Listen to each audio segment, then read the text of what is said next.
Dear friends, എല്ലാവർക്കും PSC പ്രിസത്തിലേക്ക് സ്വാഗതം. ഇന്ന് നമ്മൾ 8ാം ക്ലാസ്സിലെ SCERT ബേസിക് സയൻസിലെ 4ാമത്തെ ചാപ്റ്ററിൻ്റെ 2ാമത്തെ പാർട്ടാണ് പഠിക്കാൻ പോകുന്നത്. അപ്പോൾ നമ്മൾ ഇതിന് മുമ്പുള്ള ക്ലാസ്സുകളൊക്കെ കാണാത്തവരാണ് ഇപ്പോൾ വന്നിട്ടുള്ളതെങ്കിൽ എല്ലാ ക്ലാസ്സുകളും കാണുക. അതുപോലെ തന്നെ നിങ്ങളുടെ അഭിപ്രായങ്ങളും നിർദ്ദേശങ്ങളും കമൻറ്റ് ബോക്സിലിടുക. ക്ലാസ്സുകൾ ഇഷ്ടപ്പെട്ടാൽ ലൈക്ക് ചെയ്യാൻ മറക്കരുത്. അപ്പോൾ നമ്മളിന്ന് ക്ലാസ്സിലേക്ക് കടക്കുകയാണ്. അപ്പോൾ നമ്മുടെ 4ാമത്തെ ചാപ്റ്റർ, ആ 4ാമത്തെ ചാപ്റ്ററിൻ്റെ തുടർച്ചയാണ് നമ്മൾ ഇന്ന് പഠിക്കുന്നത്. നമ്മുടെ 4ാമത്തെ ചാപ്റ്ററിൻ്റെ പേര് മാറ്റങ്ങളുടെ രസതന്ത്രം എന്നതാണ്. അപ്പോൾ ഇന്ന് നമ്മൾ രാസമാറ്റങ്ങളും ഊർജ്ജമാറ്റവും എന്ന് പറയുന്ന ഒരു ഭാഗമാണ് പഠിക്കാൻ പോകുന്നത്. ഒരു ടൈലിന് മുകളിലായി അല്പം പൊട്ടാസ്യം പെർമാംഗനേറ്റ് തരികൾ വച്ച ശേഷം അതിൻ്റെ നടുവിലായി അല്പം ഗ്ലിസറിൻ ഒഴിക്കുക. നിരീക്ഷണം രേഖപ്പെടുത്തൂ. ഇപ്പോൾ ഇവിടെ പറഞ്ഞത് വേറൊന്നുമല്ല, ഒരു ടൈലിന് മുകളിലായിട്ട് എന്ത് ചെയ്യുക, അല്പം പൊട്ടാസ്യം പെർമാംഗനേറ്റ് തരികൾ വച്ച ശേഷം അതിൻ്റെ നടുവിലായി അല്പം ഗ്ലിസറിൻ ഒഴിച്ചു കൊടുക്കണം. അതിൻ്റെ നിരീക്ഷണം രേഖപ്പെടുത്താനും പറഞ്ഞിട്ടുണ്ട്. അപ്പോൾ പ്രവർത്തന ശേഷം എന്ത് സംഭവിച്ചു? പൊട്ടാസ്യം പെർമാംഗനേറ്റിൻ്റെ നിറം തുടക്കത്തിലേതുപോലെ തന്നെയാണോ എന്നാണ് ചോദിച്ചിരിക്കുന്നത്. അപ്പോൾ അങ്ങനെ ഒരു പരീക്ഷണം പറഞ്ഞിട്ടുണ്ട്. അതുപോലെ 2 ബീക്കറുകളിൽ ജലമെടുത്ത് ഒന്നിൽ പ്രവർത്തനത്തിന് മുമ്പുള്ള പൊട്ടാസ്യം പെർമാംഗനേറ്റിൻ്റെ 2ഓ 3ഓ തരിയും അടുത്തതിൽ പ്രവർത്തന ശേഷം ലഭിച്ച ഉൽപ്പന്നത്തിൻ്റെ 2ഓ 3ഓ തരിയും ചേർക്കുക. വ്യത്യാസം രേഖപ്പെടുത്തുക. എന്ത് നിറം മാറ്റമാണ് നിരീക്ഷിച്ചത്? ഈ പ്രവർത്തനത്തിൽ പുതിയ പദാർത്ഥങ്ങൾ ഉണ്ടായിട്ടുണ്ട് എന്ന് മനസ്സിലായല്ലോ. ഇത് രാസമാറ്റമാണോ ഭൗതിക മാറ്റമാണോ? അപ്പോൾ നമുക്കറിയാം, ഒരു പ്രവർത്തനം നടക്കുമ്പോൾ ആ പ്രവർത്തനത്തിൽ രാസമാറ്റമാണ് എങ്കിൽ അവിടെ എന്തായിരിക്കും സംഭവിക്കുന്നത്? ലഭിച്ച ഉൽപ്പന്നം, നമുക്ക് അവിടെ ഒരു ഉൽപ്പന്നം, പുതിയൊരു ഉൽപ്പന്നം ലഭിക്കും. അവിടെ നടക്കുന്നത് രാസമാറ്റമാണ്. പുതിയൊരു പദാർത്ഥം ഉണ്ടായാൽ അവിടെ ഒരു രാസമാറ്റമാണ് നടക്കുന്നത്.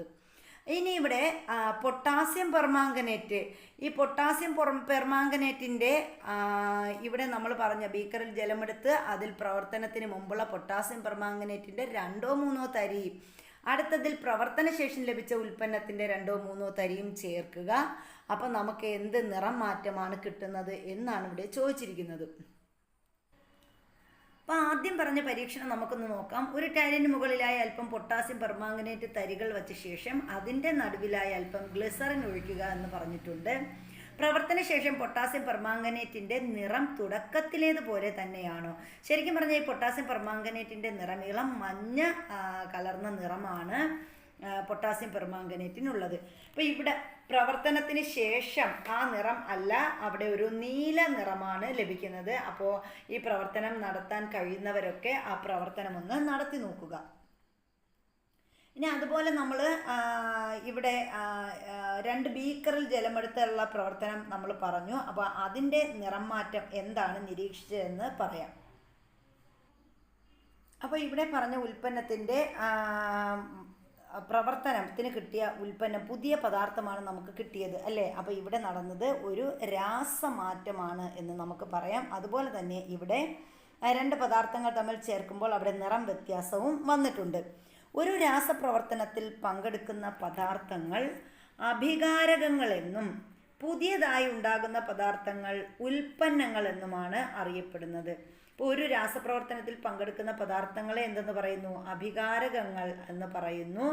അതുപോലെ പുതുതായി അവിടെ ഉണ്ടാകുന്ന പദാർത്ഥങ്ങളെ നമ്മൾ എന്തെന്ന് പറയുന്നു? ഉൽപ്പന്നങ്ങൾ എന്നുമാണ് അറിയപ്പെടുന്നത്. ഇനി താപരാസപ്രവർത്തനങ്ങളെക്കുറിച്ചാണ് പറയുന്നത്. താപരാസപ്രവർത്തനങ്ങൾ നോക്കാം. ഒരു ടെസ്റ്റ് ട്യൂബിൽ ഒരു കഷ്ണം മഗ്നീഷ്യം എടുത്ത് നേർപ്പിച്ച ഹൈഡ്രോക്ലോറിക് ആസിഡ് ചേർക്കുക. ഇപ്പോൾ ഒരു ടെസ്റ്റ് ട്യൂബ് എടുത്തിട്ട് അതിലെന്ത് ചെയ്യണം? ഒരു കഷ്ണം മഗ്നീഷ്യം എടുക്കുക, അതിൽ നേർപ്പിച്ച ഹൈഡ്രോക്ലോറിക് ആസിഡും ചേർക്കണം. എന്താണ് നിരീക്ഷിച്ചത്? ഇവിടെ ഉണ്ടായ വാതകത്തെ എങ്ങനെ തിരിച്ചറിയാം? കത്തിച്ച തീപ്പട്ടിക്കോൾ ടെസ്റ്റ് ട്യൂബിൻ്റെ വായ് ഭാഗത്ത് കൊണ്ടുവന്നാൽ വാതകം ടപ്പ് ശബ്ദത്തോടെ കത്തുന്നു. അപ്പോൾ എന്താണ്? ടപ്പോ എന്ന് പറഞ്ഞിട്ട് കത്തുന്നു. അപ്പോൾ ഈ നമ്മൾ പറഞ്ഞു എന്താണ്? ടെസ്റ്റ് ട്യൂബിൽ നമ്മൾ മഗ്നീഷ്യം എടുത്തു, അവിടെ നേർപ്പിച്ച ഹൈഡ്രോക്ലോറിക് ആസിഡ് ചേർത്തപ്പോൾ അവിടെ ഒരു പുതിയ വാതകം ഉണ്ടായി. ആ വാതകത്തെ നമ്മൾ തീപ്പെട്ടിക്കോല് ടെസ്റ്റ് ട്യൂബിൻ്റെ വായ്ഭാഗത്ത് കൊണ്ടുവന്നാൽ ആ വാതകം ടപ്പ് ശബ്ദത്തോടെ കത്തുന്നു. ഈ വാതകം ഏതാണ്? അപ്പോൾ മഗ്നീഷ്യം നേർപ്പിച്ച ഹൈഡ്രോക്ലോറിക് ആസിഡുമായി പ്രവർത്തിച്ച് ഉണ്ടാകുന്ന വാതകമാണ് ഹൈഡ്രജൻ. അപ്പം നമുക്കറിയാം ഏതൊരു ആസിഡ് പ്രവർത്തിക്കുമ്പോൾ എന്ത് ഉണ്ടാകും? അവിടെ ഹൈഡ്രജൻ വാതകം ഉണ്ടാകുന്നു. നമുക്ക് നേരത്തെ നമ്മൾ പഠിച്ചിട്ടുള്ള കാര്യമാണ്. അപ്പോൾ ഇവിടെ മഗ്നീഷ്യം നേർപ്പിച്ച ഹൈഡ്രോക്ലോറിക് ആസിഡുമായി പ്രവർത്തിപ്പിച്ചാൽ അവിടെ ഹൈഡ്രജൻ വാതകമാണ് ഉണ്ടാകുന്നത്. ടെസ്റ്റ് ട്യൂബിൻ്റെ അടിഭാഗത്ത് സ്പർശിച്ച് നോക്കൂ, എന്താണ് അനുഭവപ്പെടുന്നത്? അപ്പോൾ ടെസ്റ്റ് ട്യൂബിൻ്റെ അടിഭാഗത്ത് നമ്മൾ ആ പരീക്ഷണം നടന്നിട്ട് സ്പർശിച്ച് നോക്കാനായിട്ടാണ് പറഞ്ഞിരിക്കുന്നത്. പ്രവർത്തന ഫലമായി ഉണ്ടായ ഹൈഡ്രജനോടൊപ്പം താപവും പുറത്തു വന്നല്ലോ. അപ്പം നമുക്കറിയാം അവിടെ ആ ഹൈഡ്രജനോടൊപ്പം എന്തുണ്ട്? അതിൻ്റെ പ്രവർത്തന ഫലമായിട്ട് താപവും ഉണ്ട്. അപ്പോൾ ഹൈഡ്രജനോടൊപ്പം താപവും പുറത്തു വരുന്നു. ഈ പ്രവർത്തനത്തിലെ അഭികാരകങ്ങൾ ഏതൊക്കെയാണ്? അപ്പോൾ നമ്മളിവിടെ എന്തൊക്കെയാണ് ചേർത്തത്? അഭികാരങ്ങളായിട്ട് മഗ്നീഷ്യം ചേർത്തു, അതുപോലെ നേർപ്പിച്ച ഹൈഡ്രോക്ലോറിക് ആസിഡുമാണ് ചേർത്തത്. അപ്പോൾ അവിടെ കിട്ടിയ ഉൽപ്പന്നം എന്താണ്? അവിടെ നമുക്ക് ഹൈഡ്രജനും അതുപോലെ തന്നെ ഹൈഡ്രജൻ വാതകം കിട്ടി, ഒപ്പം അതിനോടൊപ്പം താപവും ലഭിക്കുകയുണ്ടായി. ഒരു പ്രവർത്തനം കൂടി ചെയ്യാൻ പറഞ്ഞിട്ടുണ്ട്. ഒരു സ്റ്റീൽ കപ്പിൽ നീറ്റ് കക്ക എടുക്കുക, അതിലേക്ക് അല്പം ജലം ചേർക്കുക, കുറച്ച് സമയത്തിന് ശേഷം കപ്പ് സ്പർശിച്ചു നോക്കൂ, എന്താണ് അനുഭവപ്പെടുന്നത്? അപ്പം നമ്മളൊരു സ്റ്റീൽ കപ്പിൽ നീറ്റ് കക്ക എടുത്ത് അതിൽ അല്പം ജലവും കൂടെ ചേർത്തിട്ട് കുറച്ച് സമയത്തിന് ശേഷം കപ്പ് നോക്കിയാൽ നല്ല ചൂടായിരിക്കും. ഇതിന് കാരണം എന്താണ്? അപ്പോൾ നമുക്കറിയാം നീറ്റ് കക്കയും ജലവും തമ്മിൽ പ്രവർത്തിക്കുമ്പോൾ അവിടെ ഒരു വാതകം ഉണ്ടാകുന്നു. എന്താണ്? അവിടെ നമുക്ക് കിട്ടുന്നത് ചുണ്ണാമ്പും അതിനോടൊപ്പം ഹൈഡ്രജനും കൂടി ആണ് കിട്ടുന്നത്. അപ്പോൾ അവിടെ താപവും ഉണ്ടാകും. ഇനി ഇവിടെ നമ്മൾ പറയുന്നത് ഒരു രാസപ്രവർത്തനത്തിൻ്റെ ഫലമായി താപം പുറത്തു വിടുന്നുവെങ്കിൽ അത്തരം പ്രവർത്തനങ്ങൾ താപമോചക പ്രവർത്തനങ്ങൾ എന്നറിയപ്പെടുന്നു. ഒരു രാസപ്രവർത്തനത്തിൻ്റെ ഫലമായിട്ട് താപം പുറത്തുവിടുന്ന പ്രവർത്തനങ്ങളെ നമ്മൾ എന്തെന്ന് പറയുന്നു? താപമോചക പ്രവർത്തനങ്ങൾ എന്നാണ് പറയുന്നത്. ഇനി അടുത്ത് പറയുന്നത് മറ്റൊരു പ്രവർത്തനം പറയുവാണ്. ഒരു ടെസ്റ്റ് ട്യൂബിൽ അല്പം പൊട്ടാസ്യം പെർമാംഗനേറ്റ് എടുത്ത് നന്നായി ചൂടാക്കാൻ പറഞ്ഞിട്ടുണ്ട്. അപ്പം നമ്മളൊരു ടെസ്റ്റ് ട്യൂബ് എടുക്കുക, അതിലല്പം പൊട്ടാസ്യം പെർമാംഗനേറ്റ് എടുത്തിട്ട് അത് നന്നായി ചൂടാക്കുന്നു. ഈ ടെസ്റ്റ് ട്യൂബിൻ്റെ വായ്ഭാഗത്ത് എരിയുന്ന ഒരു ചന്ദനത്തിരി കാണിച്ചു നോക്കൂ, എന്താണ് നിരീക്ഷിച്ചത്? അപ്പോൾ നമ്മളൊരു ടെസ്റ്റ് ട്യൂബിൽ പൊട്ടാസ്യം പെർമാംഗനേറ്റ് എടുത്ത് നന്നായിട്ട് ചൂടാക്കി ഇതിൻ്റെ വായ്ഭാഗത്ത് എന്ത് ചെയ്തു? ഒരു ചന്ദനത്തിരി വച്ചു നോക്കി. അപ്പോൾ എന്താണ് സംഭവിച്ചത് എന്നാണ് ചോദിച്ചിരിക്കുന്നത്. ഇവിടെയും എന്ത് സംഭവിക്കും? അത് കത്തും അല്ലേ? ചന്ദനത്തിരി വയ്ക്കുമ്പോൾ അത് കത്തും. അതിനുള്ള കാരണം ഇവിടെ കത്താൻ സഹായിക്കുന്ന വാതകം ഏതാണ്? ഇവിടെ കത്താൻ സഹായിക്കുന്ന വാതകം ഏതാണെന്ന് നമുക്കറിയാം. കത്താൻ സഹായിക്കുന്ന വാതകം ഓക്സിജനാണ്. പൊട്ടാസ്യം പെർമാംഗനേറ്റ് വിഘടിച്ച് ഓക്സിജൻ വാതകം ഉണ്ടായി. അപ്പോൾ ഇവിടെ പൊട്ടാസ്യം പെർമാംഗനേറ്റ് എന്ത് ചെയ്തു? അത് വിഘടിച്ചിട്ട് അവിടെ എന്തുണ്ടായി? ഓക്സിജൻ വാതകം ഉണ്ടായി. പൊട്ടാസ്യം പെർമാംഗനേറ്റിനെ വിഘടിപ്പിക്കാൻ ഏത് ഊർജമാണ് ഉപയോഗിച്ചത്? അപ്പോൾ ഇവിടെ പൊട്ടാസ്യം പെർമാംഗനേറ്റ് വിഘടിപ്പിക്കാൻ വേണ്ടി ഉപയോഗിച്ച ഊർജം ഏതാണ്?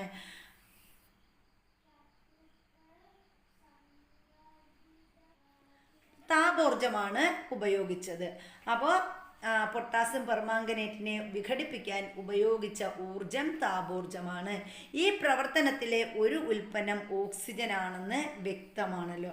അപ്പം നമുക്കറിയാം ഈ പ്രവർത്തനത്തിലൂടെ നമുക്ക് കിട്ടിയ ഒരു ഉൽപ്പന്നം ഏതാണ്? ഓക്സിജൻ ആണ്. അതുപോലെ ഒരു വാച്ച് ഗ്ലാസ്സിൽ അല്പം അമോണിയം ക്ലോറൈഡ് എടുക്കുക, അതിലേക്ക് അല്പം ബേരിയം ഹൈഡ്രോക്സൈഡ് ചേർത്ത് ഗ്ലാസ് റോഡ് ഉപയോഗിച്ച് നന്നായി ഇളക്കുക. അപ്പോൾ നമ്മളൊരു വാച്ച് ഗ്ലാസ്സിൽ അല്പം അമോണിയം ക്ലോറൈഡ് എടുക്കണം, അതിലേക്ക് എന്ത് ചെയ്യണം? ബേരിയം ഹൈഡ്രോക്സൈഡ് ചേർത്തിട്ട് ആ ഗ്ലാസ് റോഡ് ഉപയോഗിച്ച് നന്നായിട്ട് ഇളക്കുക. വാച്ച് ഗ്ലാസിൻ്റെ അടിഭാഗം തൊട്ടു നോക്കൂ, എന്താണ് അനുഭവപ്പെടുന്നത്? ഇവിടെ താപോർജം പുറത്ത് വിടുകയാണോ ആഗിരണം ചെയ്യുകയാണോ ചെയ്യുന്നത്? അപ്പോൾ ഇവിടെ എന്താ സംഭവിക്കുന്നത്?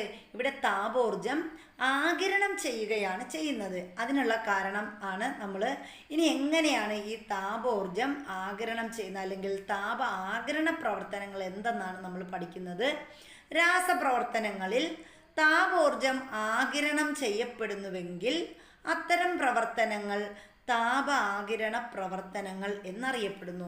അപ്പം നമ്മൾ രാസപ്രവർത്തനങ്ങളിൽ താപോർജം ആഗിരണം ചെയ്യുന്നെങ്കിൽ അത്തരം പ്രവർത്തനങ്ങളെ എന്തെന്ന് പറയുന്നു? താപ ആഗിരണ പ്രവർത്തനങ്ങൾ എന്ന് പറയുന്നു. ഇത്തരം പ്രവർത്തനങ്ങൾക്ക് കൂടുതൽ ഉദാഹരണങ്ങൾ കണ്ടെത്താൻ പറഞ്ഞിട്ടുണ്ട്. ഇനി ഇവിടെ താപമോചക പ്രവർത്തനങ്ങളും താപ ആഗിരണ പ്രവർത്തനങ്ങളും പറഞ്ഞിട്ടുണ്ട്. ഇവിടെ പൊട്ടാസ്യം പെർമാംഗനേറ്റും ഗ്ലിസറിനും തമ്മിലുള്ള പ്രവർത്തനം എന്താണ്? താപമോചക പ്രവർത്തനമാണ്. മഗ്നീഷ്യവും ഹൈഡ്രോക്ലോറിക് ആസിഡും തമ്മിലുള്ള പ്രവർത്തനം എന്താണ്? താപമോചക പ്രവർത്തനങ്ങളാണ്. അതുപോലെ പൊട്ടാസ്യം പെർമാംഗനേറ്റിൻ്റെ വിഘടനം താപ ആഗിരണ പ്രവർത്തനമാണ്. അമോണിയം ക്ലോറൈഡും ബേരിയം ഹൈഡ്രോക്സൈഡും തമ്മിലുള്ള പ്രവർത്തനവും എന്താണ്? താപ ആഗിരണ പ്രവർത്തനമാണ്.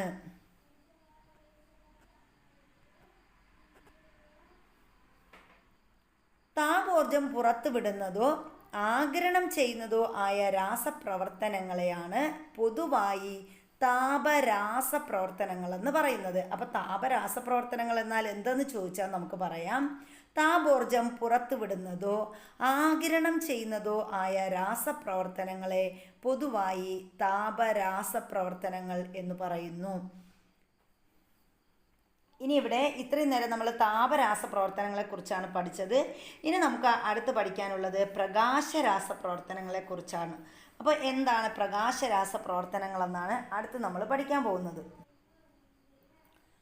ഒരു വാച്ച് ഗ്ലാസ്സിൽ അല്പം സിൽവർ നൈട്രേറ്റ് ലായനി എടുത്ത് അതിലേക്ക് സോഡിയം ക്ലോറൈഡ് ലായനി ചേർക്കുക. അപ്പം നമ്മളിവിടെ ചെയ്യാനുള്ള പോകുന്ന ഒരു പരീക്ഷണമാണ്. ഇവിടെ എന്ത് ചെയ്യുന്നു? നമ്മൾ ഒരു വാച്ച് ഗ്ലാസ്സിൽ ഒരു അല്പം സിൽവർ നൈട്രേറ്റ് ലായനി എടുക്കുന്നു, അതിലേക്ക് സോഡിയം ക്ലോറൈഡ് ലായനി ചേർക്കുന്നു. ഉണ്ടാകുന്ന ഉൽപ്പന്നം 2 കഷ്ണം പഞ്ഞിയിൽ മുക്കി ഒന്ന് കറുത്ത കടലാസിൽ പൊതിഞ്ഞും മറ്റേത് തുറന്നും വയ്ക്കുക. അപ്പോൾ ഇവിടെ നമുക്ക് കിട്ടുന്ന ഉൽപ്പന്നത്തിൽ ഒന്ന് എന്ത് ചെയ്യണം? ഒന്ന് നമ്മൾ പഞ്ഞിയിൽ മുക്കി, ഒന്ന് കറുത്ത കടലാസിൽ പൊതിഞ്ഞും ഒരു കഷ്ണം മറ്റേത് ഒരെണ്ണം നമ്മൾ എന്ത് ചെയ്യണം? തുറന്നും വയ്ക്കുക. അല്പസമയത്തിന് ശേഷം, അപ്പോൾ ഇവിടെ 2 ചിത്രങ്ങളും തന്നിട്ടുണ്ട്. ഇവിടെ നമ്മൾ ഒന്ന് പഞ്ഞിയിൽ മുക്കി, ഇവിടെ നമ്മൾ അടച്ചു വെച്ചിട്ടുണ്ട്, ഇവിടെ ഒന്ന് തുറന്ന് വെച്ചിട്ടുണ്ട്. അപ്പോൾ ഇവിടെ എന്താണ്? അല്പസമയത്തിന് ശേഷം നിരീക്ഷണം രേഖപ്പെടുത്തുക. ഈ ഏത് ഊർജ രൂപമാണ് നിറം മാറ്റത്തിന് കാരണം?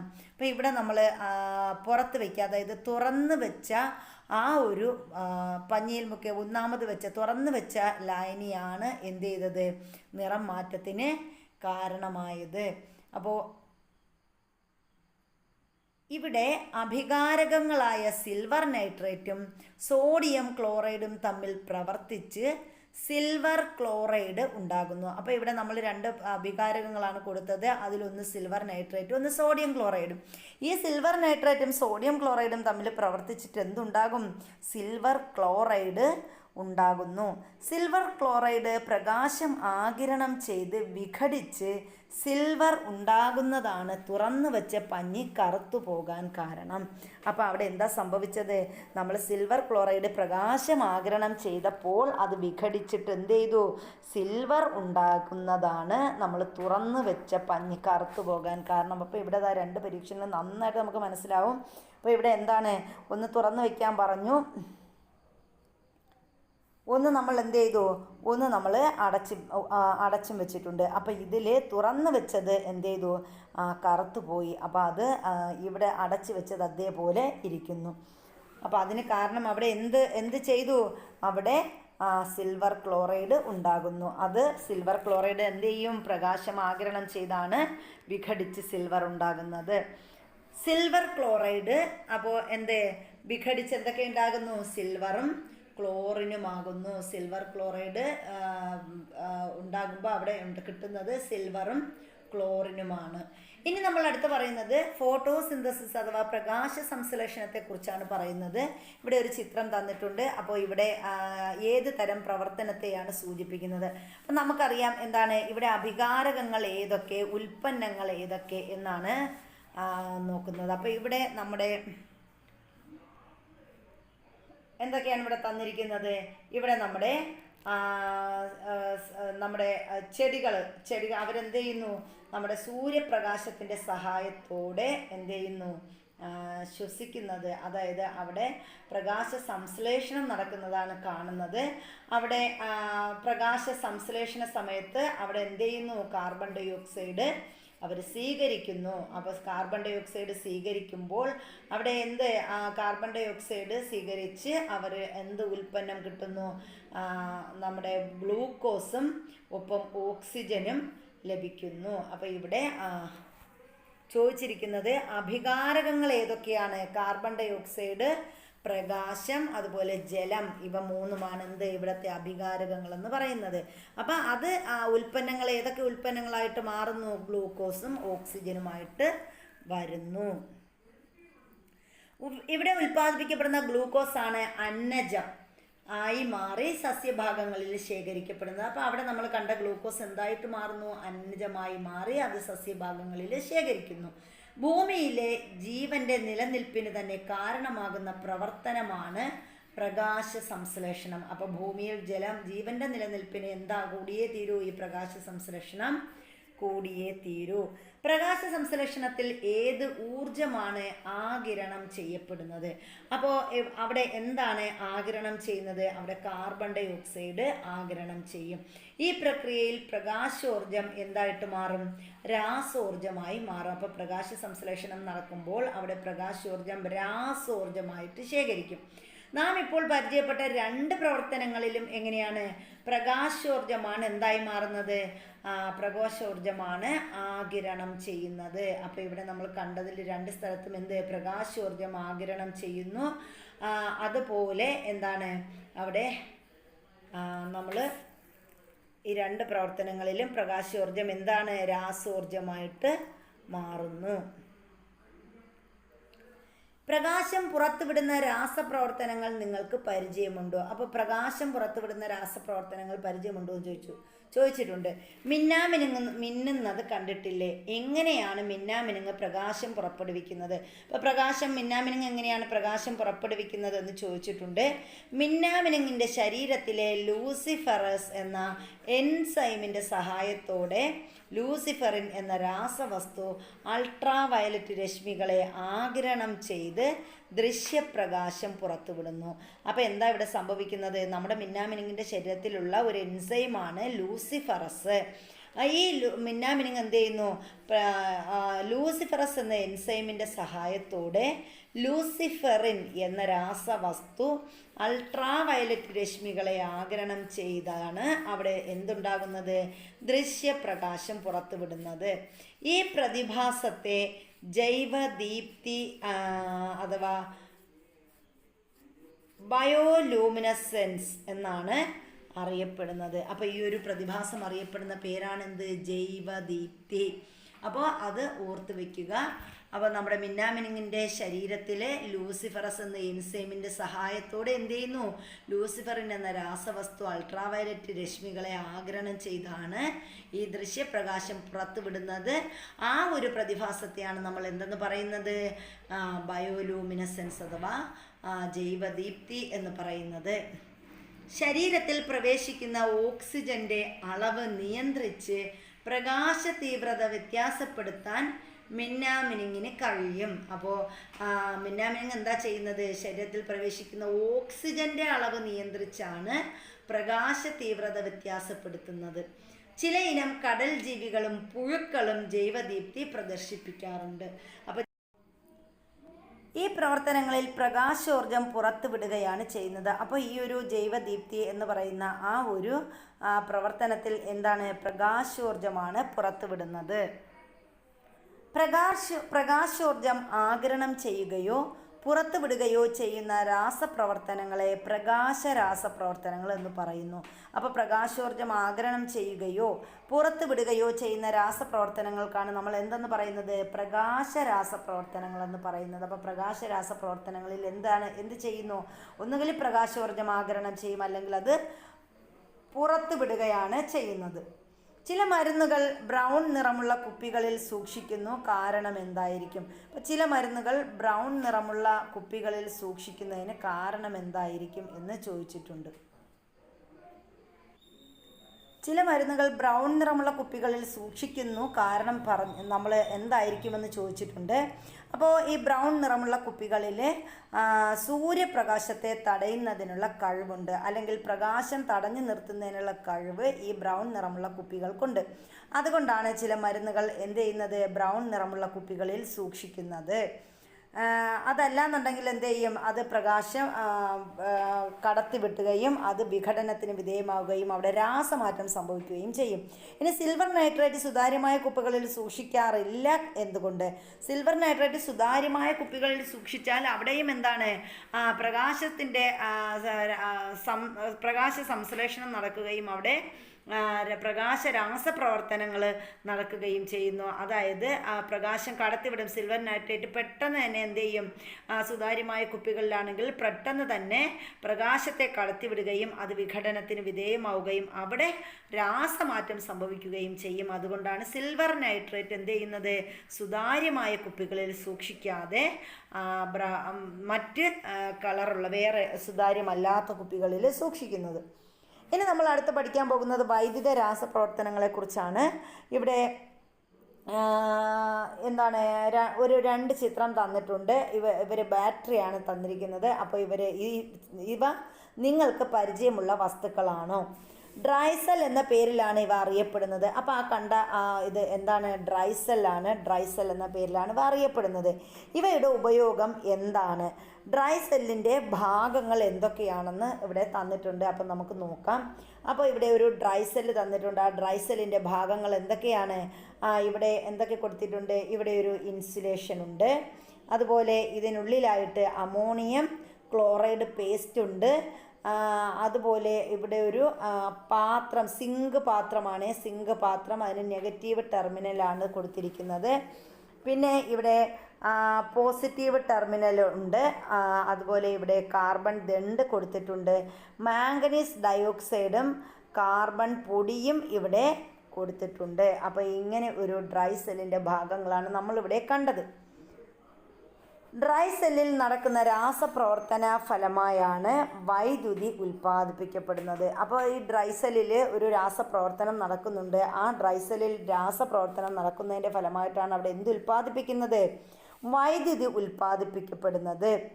ഡ്രൈസെല്ലിൽ രാസോർജം വൈദ്യുതോർജ്ജമായി മാറുന്നു. അപ്പോൾ ഡ്രൈസെല്ലിൽ രാസോർജമാണ് എന്തായിട്ട് മാറുന്നത്? വൈദ്യുതോർജ്ജമായിട്ട് മാറുന്നത്. അപ്പോൾ ഡ്രൈസെല്ലിൽ നടക്കുന്ന ഊർജ്ജമാറ്റം നമ്മോട് ചോദിക്കാം. ഡ്രൈസെല്ലിൽ എന്ത് ചെയ്യുന്നു? രാസോർജം വൈദ്യുതോർജ്ജമായി മാറുകയാണ് ചെയ്യുന്നത്. ഇവിടെ ഒരു പ്രവർത്തനം തന്നിട്ടുണ്ട്. ഒരു ബീക്കറിൽ ഗാഢ ഉപ്പ് ലായനി അഥവാ സോഡിയം ക്ലോറൈഡ് എടുക്കുക. അതിൽ 3-4 തുള്ളി ഫിനോൾഫ്തലീൻ എന്ത് ചെയ്യുക? ചേർക്കുക.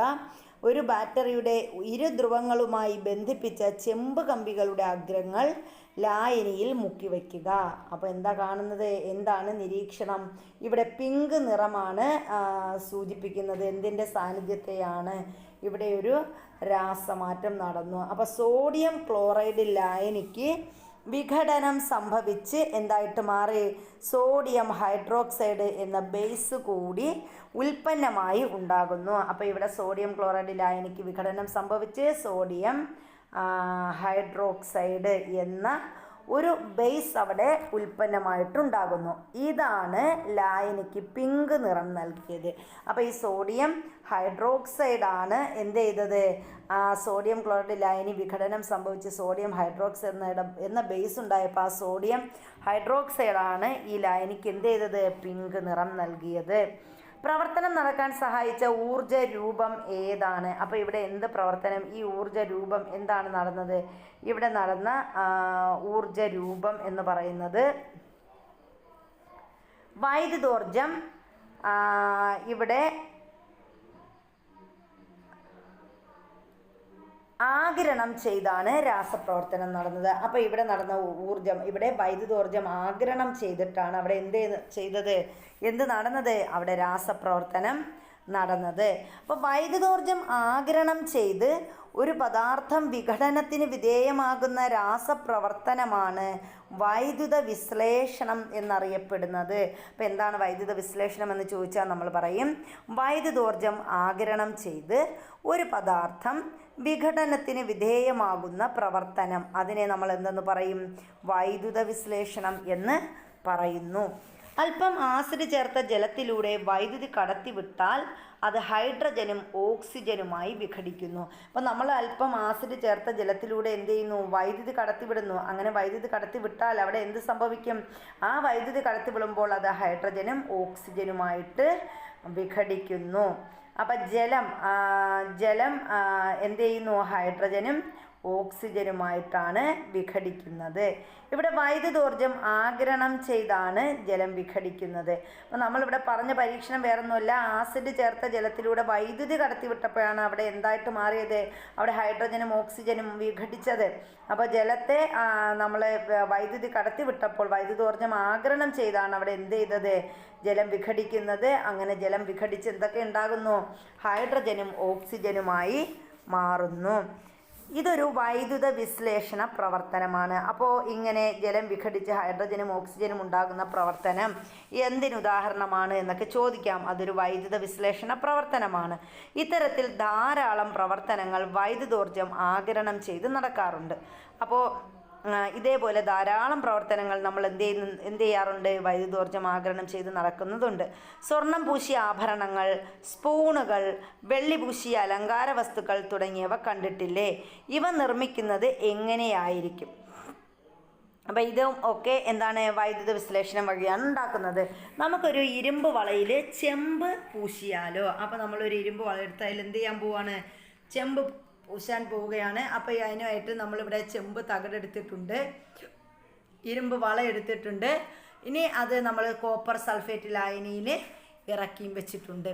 ബീക്കറിൽ ഏത് ലായനിയാണ് എടുത്തിരിക്കുന്നത്? അപ്പോൾ നമ്മളിവിടെ എടുത്തിരിക്കുന്ന ലായനി ഏതാണ്? കോപ്പർ സൾഫേറ്റ് ലായനിയാണ് ഈ ബീക്കറിൽ എടുത്തു വെച്ചിരിക്കുന്നത്. ഇത് കോപ്പർ സൾഫേറ്റ് ലായനിയാണ് നമ്മൾ എടുത്തിരിക്കുന്നത്. ചെമ്പ് തകിട് ബാറ്ററിയുടെ ഏത് ടെർമിനലുമായാണ് ബന്ധിപ്പിച്ചിരിക്കുന്നത്? അപ്പോൾ ചെമ്പ് തകിട് നമ്മൾ എന്ത് ചെയ്തിട്ടുണ്ട്?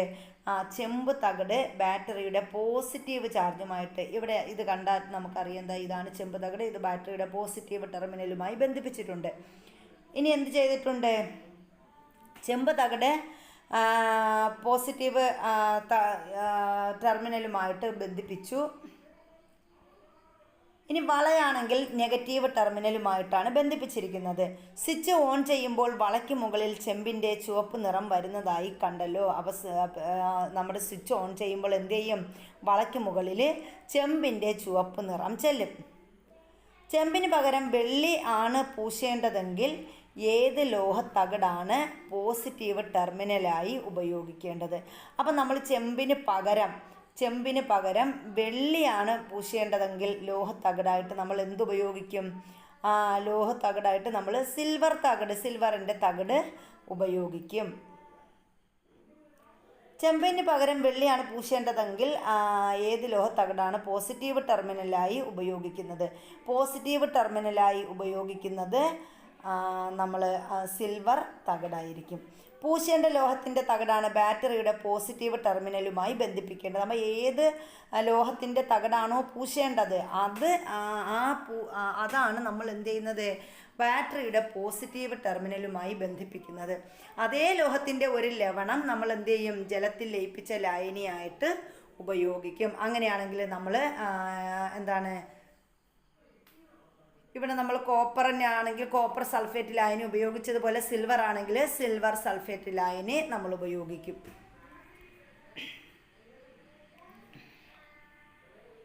ഇനി ഇരുമ്പ് വളയിൽ വെള്ളിയാണ് പൂശേണ്ടതെങ്കിൽ ബാറ്ററിയുടെ പോസിറ്റീവ് ടെർമിനലിനോട് വെള്ളിത്തകിട് ഘടിപ്പിച്ച് സിൽവർ സയനൈഡിൻ്റെയും സോഡിയം സയനൈഡിൻ്റെയും ലായനിയുടെ മിശ്രിതം ഉപയോഗിക്കണം. അപ്പോൾ ഇവിടെ എന്ത് പറഞ്ഞിട്ടുണ്ട്?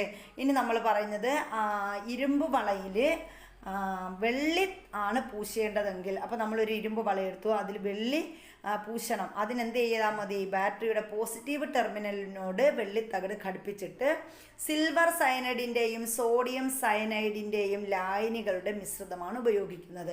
അപ്പോൾ വെള്ളി പൂശാൻ നമ്മൾ ഉപയോഗിക്കുന്ന ലായനി എന്ന് ചോദിക്കാം. അവിടെ എന്തുപയോഗിക്കാം? സിൽവർ സയനൈഡിൻ്റെയും സോഡിയം സയനൈഡിൻ്റെയും ലായനിയാണ് ഉപയോഗിക്കുന്നത്.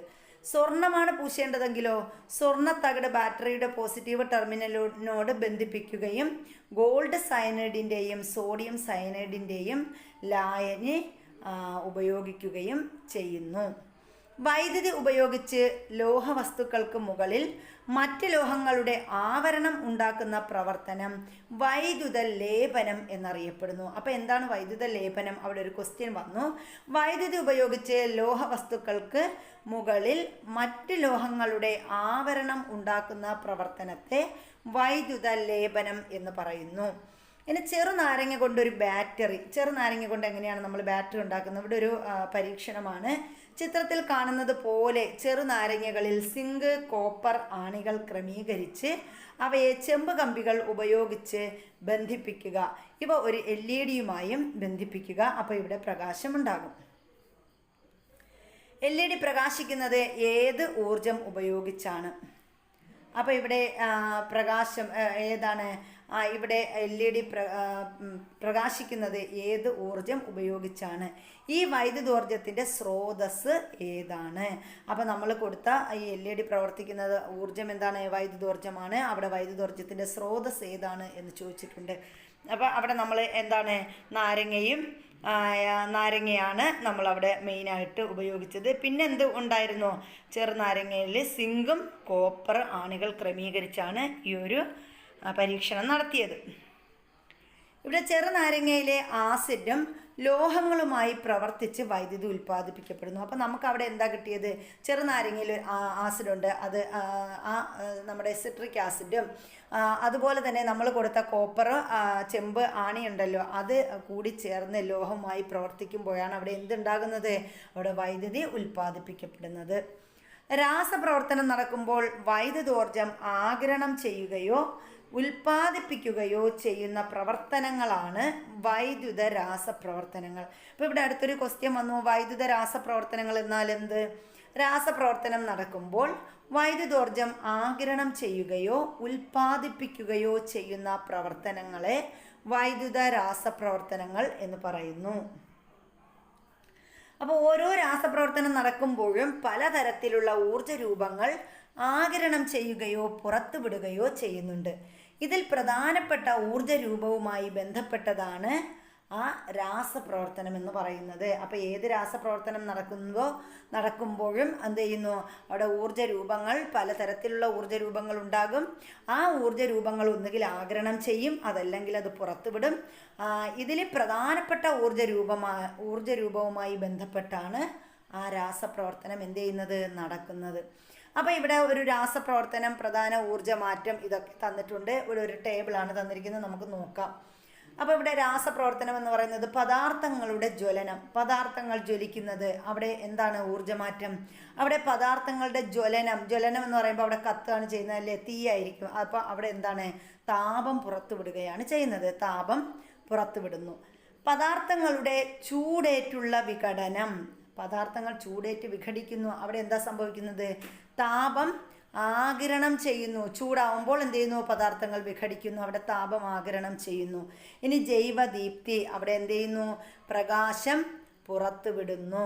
ചെറുനാരങ്ങ കൊണ്ടുള്ള സെല്ല്, അവിടെ എന്ത് ചെയ്യുന്നു? വൈദ്യുതി പുറത്തുവിടുന്നു. സോഡിയം ക്ലോറൈഡ് ലായനിയുടെ വൈദ്യുത വിശ്ലേഷണം, അവിടെ വൈദ്യുതി ആഗിരണം ചെയ്യുന്നു. അതാണ് ഇവിടെ നടക്കുന്ന ഓരോ പ്രവർത്തനങ്ങൾ. അപ്പോൾ ഈ പ്രവർത്തനങ്ങളൊക്കെ നമ്മൾ പഠിച്ചു വെക്കുക. ഇതൊക്കെ ചേരുംപടി ചേർക്കാനൊക്കെ ചോദിക്കാം. ദ്രവ്യരൂപങ്ങളെക്കുറിച്ചും അവയ്ക്കുണ്ടാകുന്ന മാറ്റങ്ങളെക്കുറിച്ചും മനസ്സിലാക്കിയല്ലോ. ഇവയിൽ മനുഷ്യജീവിതം മെച്ചപ്പെടുത്താൻ ഉതകുന്നവയും അല്ലാത്തവയും ഉണ്ട്. ദ്രവ്യത്തിനുണ്ടാകുന്ന മാറ്റങ്ങൾ എങ്ങനെയെല്ലാമാണ് മനുഷ്യജീവിതത്തെ സ്വാധീനിക്കുന്നതെന്ന് ക്ലാസ്സിൽ ചർച്ച ചെയ്ത് കുറിപ്പ് തയ്യാറാക്കാനൊക്കെ കുട്ടികളോട് പറഞ്ഞിട്ടുണ്ട്. അപ്പോൾ ഇത്രയുമാണ് ഈ ഒരു ചാപ്റ്റർ എന്ന് പറയുന്നത്. ഇനി ഇവിടെ ഉള്ളത് വിലയിരുത്തലാണ്. എന്താണ് പറഞ്ഞിരിക്കുന്നത്? ചുവടെ നൽകിയിരിക്കുന്ന പ്രവർത്തനങ്ങളിൽ പദാർത്ഥങ്ങളിലെ കണികാ ക്രമീകരണത്തിനുണ്ടാകുന്ന മാറ്റങ്ങൾ എന്താണ്? അപ്പോൾ ഇവിടെ എന്തൊക്കെയാണ്?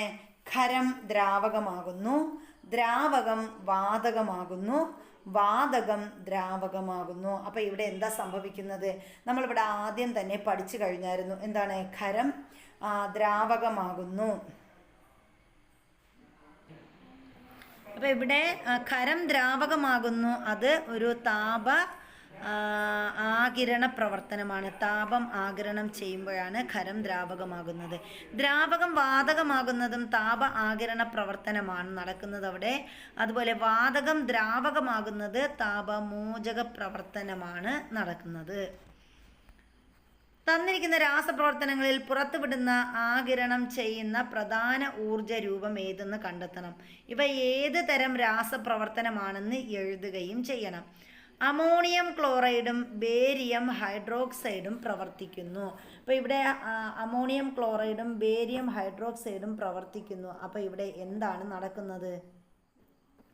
അപ്പോൾ അമോണിയം ക്ലോറൈഡും ബേരിയം ഹൈഡ്രോക്സൈഡും പ്രവർത്തിക്കുന്നത് എന്താണ്? താപ ആഗിരണ പ്രവർത്തനമാണ്. ഇവിടെ താപ ആഗിരണ പ്രവർത്തനമാണ് നടക്കുന്നത്. താപ ആഗിരണ പ്രവർത്തനമാണ്. ഇനി ഇരുമ്പ് വളയിൽ ചെമ്പ് പൂശുന്നു. എന്ത് പ്രവർത്തനമാണ് അവിടെ നടക്കുന്നത്? വൈദ്യുത വിശ്ലേഷണമാണ്. അപ്പോൾ നമുക്ക് എഴുതാം വൈദ്യുത വിശ്ലേഷണം. ഇരുമ്പ് വളയിൽ ചെമ്പ് പൂശുന്നത് വൈദ്യുത വിശ്ലേഷണമാണ്. മിന്നാമിനുങ്ങ് മിന്നുന്നു. അവിടെ എന്താണ് നടക്കുന്നത്? പ്രകാശ സംശ്ലേഷണമാണ് അല്ലേ? പ്രകാശ സംശ്ലേഷണമാണ് നടക്കുന്നത്. പൊട്ടാസ്യം പെർമാംഗനേറ്റ് വിഘടിക്കുന്നു. പൊട്ടാസ്യം പെർമാംഗനേറ്റ് വിഘടിക്കുന്നത് എന്ത് തരത്തിലുള്ള പ്രവർത്തനമാണ്? താപമോചക പ്രവർത്തനമാണ് നടക്കുന്നത്. താപമോചക പ്രവർത്തനം. പൊട്ടാസ്യം പെർമാംഗനേറ്റ് വിഘടിക്കുന്നത് താപമോചക പ്രവർത്തനമാണ്. ഇനി ചെറുനാരങ്ങ ഉപയോഗിച്ച് LED പ്രകാശിപ്പിക്കുന്നത് എന്താണ്? വൈദ്യുതി പുറത്തുവിടുകയാണ് ചെയ്യുന്നത്. അവിടെ വൈദ്യുതി ഉൽപാദനമാണ്. വൈദ്യുത വിശ്ലേഷണം നടക്കുന്നു. വൈദ്യുതി പുറത്തുവിടുന്നു. വൈദ്യുത സെല്ലാണ് അവിടെ വരുന്നത്. ഈർപ്പരഹിതമായ ടെസ്റ്റ് ട്യൂബിൽ അല്പം പൊട്ടാസ്യം പെർമാംഗനേറ്റ് തരികളെടുത്ത് ചൂടാക്കുന്നു. ടെസ്റ്റ് ട്യൂബിൻ്റെ വായ് ഭാഗത്ത് ഒരു എരിയുന്ന ചന്ദനത്തിരി കൊണ്ടുവരുന്നു. എന്താണ് നിരീക്ഷിക്കുന്നത്? അപ്പോൾ നമ്മൾ പറഞ്ഞു അവിടെ എന്ത് ചെയ്യും? അത് ടപ്പെന്ന് പറയുന്നൊരു ശബ്ദത്തോടെ പൊട്ടിത്തെറിക്കുമെന്ന് പറഞ്ഞു. പ്രവർത്തന ഫലമായി ഉണ്ടാകുന്ന വാതകം ഏതാണെന്ന് ചോദിച്ചു. അത് ഹൈഡ്രജനാണ്. ഇത് ഏത് തരം രാസപ്രവർത്തനമാണ് എന്നാണ് നമ്മളോട് ചോദിച്ചിരിക്കുന്നത്. ഇത് ഏത് തരം രാസപ്രവർത്തനമാണ്? അപ്പോൾ ഇത് താപരാസപ്രവർത്തനമാണ്. ഇനി അടുത്ത് സിൽവർ നൈട്രേറ്റിൽ മുക്കി വെയിലത്ത് വെച്ച ഒരു വെളുത്ത തുണി കറുത്തു പോകുന്നു. ഇത് ഏത് ഊർജ രൂപമാണ് ഇവിടെ രാസമാറ്റത്തിന് കാരണമായത്? അപ്പോൾ നമ്മൾ നേരത്തെ പറഞ്ഞതുപോലെ തന്നെ സിൽവർ നൈട്രേറ്റിൽ മുക്കി വെയിലത്ത് വെച്ച ഒരു വെളുത്ത തുണി കറുത്തു പോകുന്നത് എന്താണ്? അവിടെ ഉണ്ടാകുന്ന ഊർജ രൂപം, ഏത് ഊർജ രൂപമാണ് ഇവിടെ രാസമാറ്റത്തിന് കാരണമായത്? അതേതാണ്? പ്രകാശോർജമാണ് അവിടെ രാസമാറ്റത്തിന് കാരണമായത്. ഇത്തരം രാസപ്രവർത്തനങ്ങളുടെ പൊതുവായ പേരെന്താണ് എന്ന് ചോദിച്ചിട്ടുണ്ട്. പ്രകാശ രാസപ്രവർത്തനങ്ങളെന്നാണ് ഇത്തരം രാസപ്രവർത്തനങ്ങളെ പൊതുവായിട്ട് അറിയപ്പെടുന്നത്. സോഡിയം ലോഹം ജലവുമായി രാസപ്രവർത്തനത്തിൽ ഏർപ്പെട്ട് പുതിയ പദാർത്ഥങ്ങൾ ഉണ്ടാകുന്നു. അപ്പോൾ സോഡിയം ലോഹം ജലവുമായി രാസപ്രവർത്തനത്തിൽ ഏർപ്പെട്ട് പുതിയ പദാർത്ഥം ഉണ്ടാകുന്നു. അപ്പോൾ ഈ പ്രവർത്തനത്തിലെ അഭികാരകങ്ങൾ ഏതൊക്കെയാണ്? അപ്പോൾ ഇവിടെ കൊടുത്തിരിക്കുന്ന അഭികാരകങ്ങൾ ഏതൊക്കെയാണെന്ന് ചോദിച്ചിട്ടുണ്ട്. ഈ പ്രവർത്തനത്തിലെ അഭികാരകങ്ങൾ ഏതൊക്കെയാണെന്ന് ചോദിച്ചിട്ടുണ്ട്. അതിലെ അഭികാരകങ്ങൾ നമുക്കറിയാം, സോഡിയവും ജലവുമാണ്. സോഡിയം, അതുപോലെ ജലം. ഇനി ഇതിലെ ഉൽപ്പന്നങ്ങൾ ഏതൊക്കെയാണ്? ഇതിലെ ഉൽപ്പന്നങ്ങൾ എന്ന് പറയുന്നത് സോഡിയം ഹൈഡ്രോക്സൈഡും ഹൈഡ്രജനുമാണ്. സോഡിയം ഹൈഡ്രോക്സൈഡും ഹൈഡ്രജനുമാണ്. ഇനി ഇവിടെ ഒരു തുടർ പ്രവർത്തനം പറഞ്ഞിട്ടുണ്ട്. സ്കൂളിലെ കുട്ടികൾക്കായിട്ടുള്ളതാണ്. സയൻസ് ലാബിൽ നിന്ന് അല്പം അലൂമിനിയം പൊടിയും അയഡിൻ പൊടിയും ചേർത്ത് കൂട്ടിക്കലർത്തി ഇതിലേക്ക് 2-3 തുള്ളി വെള്ളം ചേർക്കുക, നിരീക്ഷണക്കുറിപ്പ് എഴുതുക എന്ന് പറഞ്ഞിട്ടുണ്ട്. അതുപോലെ ഒരു ടൈലിന് പുറത്ത് കുറച്ച് അമോണിയം ഡൈക്രോമേറ്റ് പൊടി കൂന പോലെ എടുക്കുക. കൂനയ്ക്ക് മുകളിൽ ഒരു ചെറിയ കുഴി ഉണ്ടാക്കി അതിനകത്തേക്ക് തീപ്പെട്ടിക്കൊള്ളിയിലെ മരുന്ന് നിക്ഷേപിച്ച് കത്തിക്കുക. മാറ്റങ്ങൾ രേഖപ്പെടുത്തുക. ഇതൊക്കെ കുട്ടികൾക്ക് വേണ്ടിയിട്ടുള്ള തുടർ പ്രവർത്തനങ്ങളാണ്. അപ്പോൾ ഇത്രയുമാണ് നമ്മുടെ ഈ ഒരു 4ാമത്തെ ചാപ്റ്റർ എന്ന് പറയുന്നത്. നമ്മുടെ ക്ലാസ്സുകൾ ഇഷ്ടപ്പെട്ടാൽ ലൈക്ക് ചെയ്യാൻ മറക്കരുത്. അതുപോലെ തന്നെ നിങ്ങളുടെ കമൻറ്റുകൾ എന്തായാലും കമൻറ്റ് ബോക്സിലിടുക. അപ്പോൾ നമ്മുടെ ക്ലാസ്സുകൾ മറ്റുള്ളവരിലേക്ക് ഷെയർ ചെയ്ത് കൂടി കൊടുക്കുക. ആർക്കെങ്കിലുമൊക്കെ ഉപകാരപ്രദമാകട്ടെ. അപ്പോൾ എല്ലാവർക്കും നല്ലൊരു ദിവസം ആശംസിക്കുന്നു. താങ്ക്